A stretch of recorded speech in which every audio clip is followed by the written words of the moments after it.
Bonjour à tous, c'est Nicolas. Vous vous en souvenez très certainement, il y a quelques semaines, j'ai réalisé sur la chaîne la recette d'une crème au chocolat façon Danette et je vous ai demandé en commentaire de m'indiquer quelle recette de Danette vous aimeriez que je réalise. Alors vous avez été particulièrement nombreux à me donner votre recette préférée, Danette vanille, Danette café, mais celle qui est revenue le plus souvent, c'est la Danette au caramel. Je me suis d'ailleurs posé la question, je me suis dit pourquoi ils veulent tous la Danette au caramel. Donc n'hésitez pas un peu à me mettre en commentaire pourquoi c'était la Danette caramel que vous préfériez. Mais bon, je vous connais quand même, je sais que vous êtes gourmand et c'est vrai que le caramel c'est forcément quelque chose que tout le monde adore, donc je peux comprendre que vous ayez préféré celle-là. Les amis sur YouTube et Facebook, c'est toutes les semaines, je vous propose une recette ultra détaillée de pâtisserie, alors n'hésitez pas, abonnez-vous et activez la petite cloche des notifications. Avant de commencer la recette, comme d'habitude, je vous mets la liste des ingrédients dans la barre d'infos, c'est mis en bas. Et bien si vous êtes prêts pour la crème dessert au caramel façon Danette, c'est parti.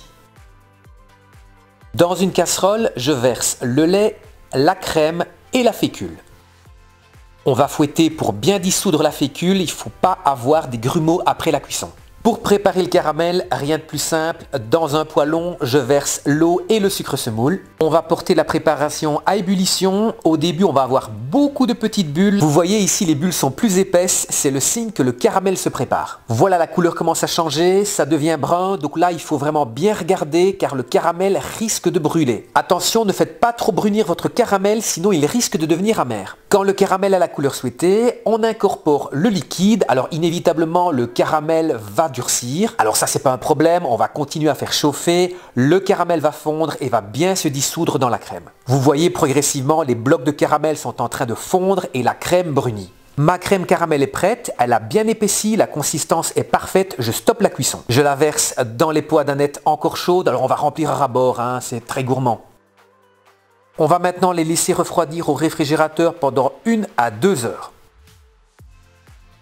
La crème au caramel est prête à être dégustée, la texture est idéale, c'est crémeux, pas trop épais, c'est parfait.